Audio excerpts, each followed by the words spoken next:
A very Merry Christmas. DewBerry Farm is a wonderful mixture of a farm and amusement park that excels in offering a great atmosphere and a variety of rides. Hello. Add in super friendly staff and excellent operations, and this park has really stood out as a special place to visit. But for some reason, I was just a bit hesitant that their Christmas event would have that special Christmas charm that I found at other light events around Houston. Did I overcome my reservation to fall in love with a very Merry Christmas? Find out in this review.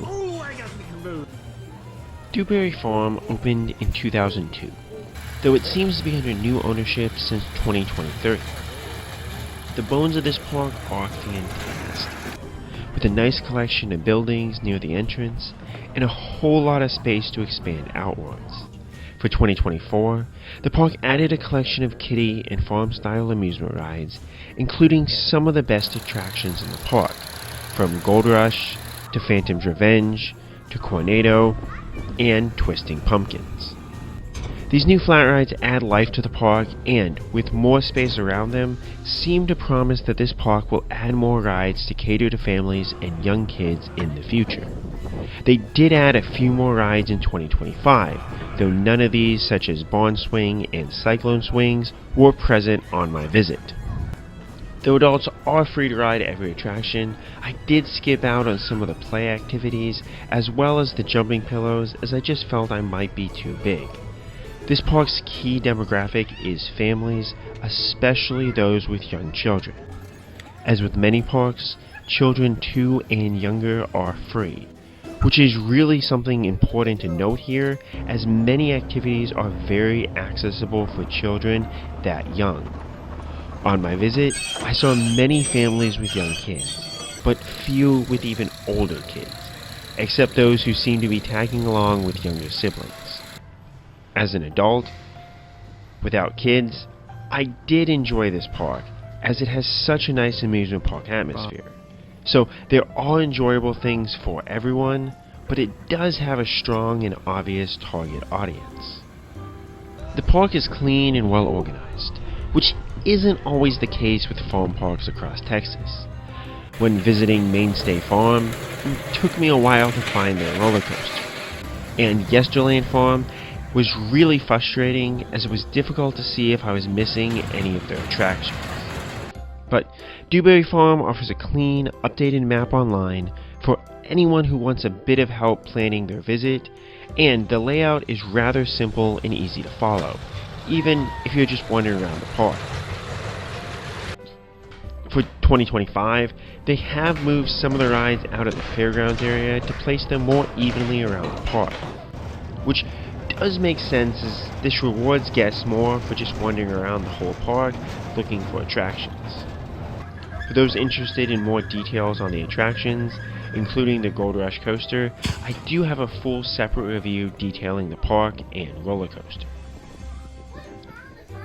Their Christmas event is called Very Merry Christmas and runs Thanksgiving week through the week after Christmas. Tickets are posted online at $30 or $32 after tax, which is reasonable for comparable events. You will want to purchase tickets during their pre-sale, and they highly promote that they want to sell you tickets for around $20 a piece. Buying in advance or using various specials that they might email you throughout the holiday season, you should hopefully be able to get somewhere around this price. But just do be aware that you have to do a bit more pre-planning to save a little bit on these tickets. Pre-sale tickets also are not dated or time specific, so they give you a bit more flexibility.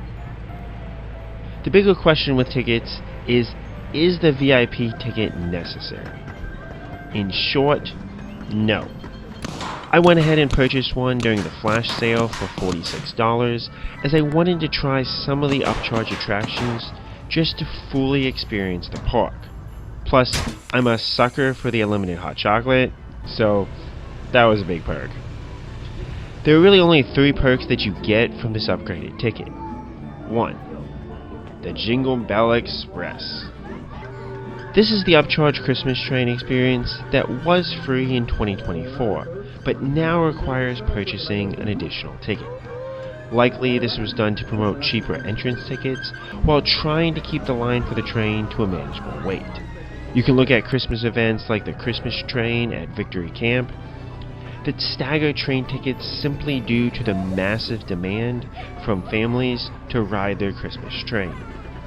If you pre-purchased a ride, the train is $13, or you can buy tickets for $15 on site, which is still reasonable considering what similar experiences will charge.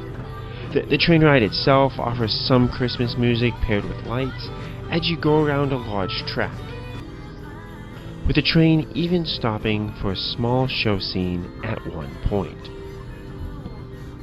While enjoyable, it is not a must-do attraction, and of the two, I did prefer the hayride of the Magical Trail of Lights that is free with admission.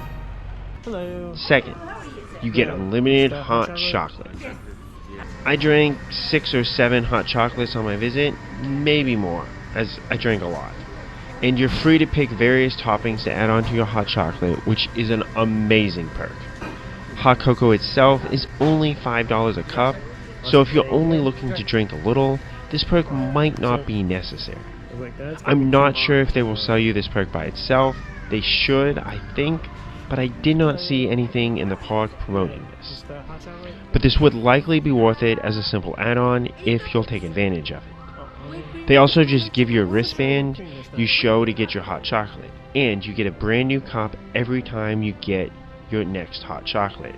So you could likely easily share your unlimited hot cocoa with others in your group as long as you're not too obvious about it. This perk seems to want to encourage guests to buy food while visiting the various food stands, and their food does smell really good. With low crowds, lines for refills normally weren't a problem as you could walk right up. But I do want to note that they have hot chocolate in the Jingle Bell Express ticket building, so this might be a clutch place to get a quick hot cocoa refill while walking around the park. Third, the Attractions Pass. This gives you tokens to use on the Upcharge attractions. Despite DewBerry Farm and farm parks in general promoting token attractions, there were actually very few here on my visit, and most were easy to identify as upcharges, despite the normal confusion that guests will experience about which rides are and are not included with admission. The attraction pass itself lists these 5 attractions, including the aforementioned Jingle Bell Express, which is 30 punches. Each attraction pass has 5 punches, with each punch being about $5. For one punch, you can get a decent amount of paintballs or even a decent number of apples. I did lose count with the apples on the apple cannon, but it seemed close to 10. As these experiences are pay per bucket, you have enough that you can easily share one bucket with a family if you only want the kids to get a few shots in. Or you can buy larger buckets if that's really necessary. The paintball guns shot with strong power, but there was little splatter from the paint when they did hit a target, and the guns were constantly getting jammed. The apple cannons are fun to fire, but it is pretty hard to see the splats in the dark, so I'd suggest doing this before the sun sets if you can. And these guns are really hard to move and aim, unlike the ones that I used at P6 Farms that allowed for easy movement to aim the guns at the various targets, even if I missed most of those targets there. Pony rides do cost 2 punches, but there were no ponies on my visit, and I'm pretty sure this is restricted to younger kids anyways. The animal feed is given in cones, but the animals were a bit aggressive at biting the food, so a neat little experience, but the experience won't last long, and I would be worried about the safety of little fingers if kids were the ones trying to feed the animals. I only fed the animals as I had 1 punch left after doing all of the other token attractions. Lastly, Santa's snowball toss is worthwhile at Upcharge, as when would you ever get to throw snowballs in Houston, Texas? This has various moving parts, and I quickly realized how bad my arm is at actually throwing balls. Guess that's why I was terrible in Little League as a kid. Despite the high price of 2 tokens, they do give a solid amount of snowballs, so 1 bucket is likely enough for a family to share if everyone wants to get a couple throws in of snowballs. In summary, the VIP ticket has some perks, but likely you'll have a fine time without one unless you really want to experience the Upcharge attractions. The train can also be purchased separately if needed. One member of your party getting a VIP ticket could make sense if you share the hot chocolate and use the punches to get, say, 2 train tickets. But that really depends on how much you just love trains.